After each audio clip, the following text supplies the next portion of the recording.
So what do I recommend for a safe withdrawal rate, given that I've always taken issue with the 4% rule?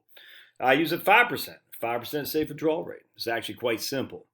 Because we know that the 4% rule, the way it was concocted, is impossible to run back from 1926 to the late 1990s. We just know that. There was no ETFs, We did start getting bond mutual funds in the latter part of the early part of the 70s. We did have some all-encompassing bond funds from the 60s, from the 50s, but not many. So there's no open-ended mutual funds back then.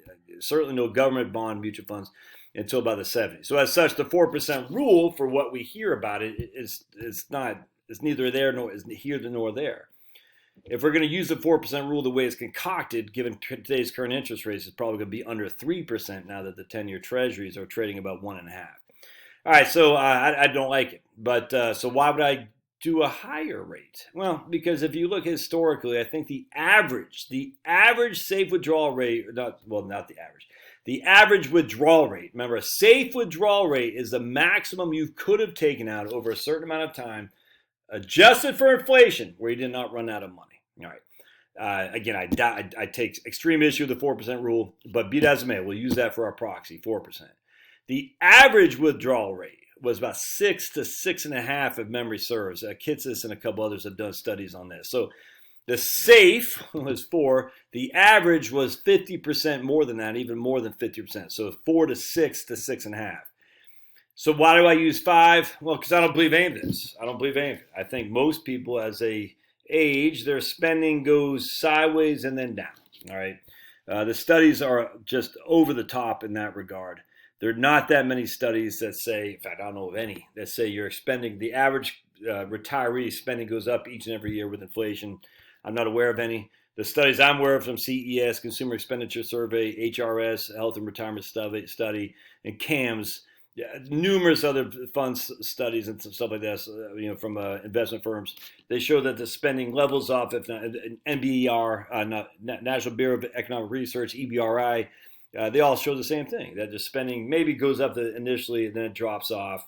Now there's some, I think it's Blanchett. Was it Blanchett? They use, or I forget, I think it was Blanchett. They use the retirement smile, like your spending drops as you get, and then it goes up as healthcare kicks in. I'd actually call that probably a fish hook if that was anything. So basically what happens is, this is what I think it's Blanchett from Morningstar. This is what they say, the spending smile. So here you are in retirement, your money, your income needs drop, your spending drops. Then as you get older, it goes back up because healthcare concerns kick in. That's survivor bias right there, because a lot of people don't survive for healthcare. I mean, that's just a fact. Secondly, not that many people have that much out-of-pocket expenditures on healthcare. Not that we say this is typical. No way. I mean, I'm sure there's some, don't get me wrong, but that would not be typical. I think, if anything, your typical person would probably be kind of like this, a fish hook almost. You got your spending drops off as you age, then you're going to get, bottom out, then you get older, you do need some in-home health care, maybe a little bit of assisted living, certainly more prescription drugs and stuff like that. I don't have any qualm with that. But it doesn't. But what the 4% rule and all these other safe withdrawal rates were concocted on was that your spending goes up each and every year, adjusted for inflation. No evidence of that whatsoever. None. The evidence is that you're spending, if anything, the first 5 years might go. So here you are, and I'd take issue with this too. Here you are the first, while you're still working, then your spending might go up a little bit and then start dropping like that.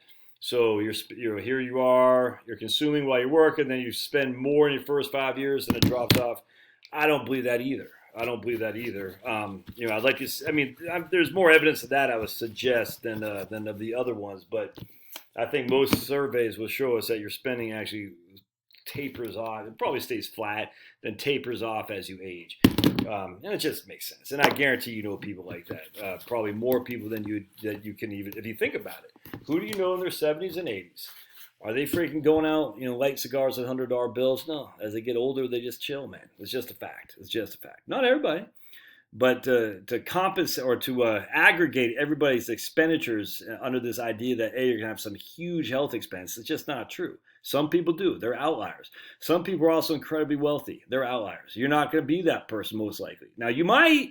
Most likely, you won't. All right, so to prepare your whole life as if you're going to have $1 billion doesn't make sense. The same way with healthcare. To prepare your whole life for retirement, where you can't ever retire because you're going to need $300,000 of healthcare costs when you die in the last 2 years of your life is silly. Especially when you got this thing called a home. The best way to provide for your long-term care expenses is to have a paid-off home, man. There's no other way around that. But why stay at some crappy old job, putting on weight, getting freaking high diabetes and all this stress? You know, your immune system's falling apart. You're on the highway every day going an hour and a half each way in traffic. Why do that to yourself? Your family's getting falling apart because you're freaking not home until 7:30 at night, and then you're exhausted. You can't go see your kid's basketball game. You can't help with homework. Screw all that, man. Why do all that under this auspice that you're going to have, you know, some significant healthcare costs later on in life when there's the evidence is not there? There's for some people. I get you. The way you avoid that is you have a paid off home. You sell your home, you go to a nursing facility. It's not that just simple. So I use 5%. Sorry, you got $100,000, take $5,000 a year out. If you want to adjust it for inflation, that's fine.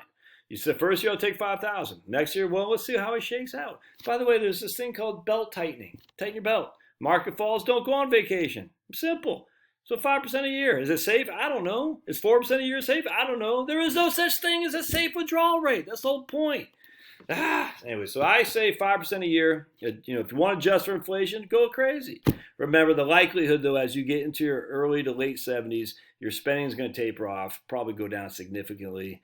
And as such, enjoy the first few years of retirement, man, for sure. Even if you go beyond a 5% withdrawal rate, enjoy it. Enjoy it. You're never going to get another chance, man. So enjoy it. Don't worry about it. If the market takes a dive, tell your spouse, say, hey, man, we're not going to be able to go on vacation to Italy this year. We're going to have to eat ground beef as opposed to filet. It's something like that. You would do that anyway. All right, we'll see you.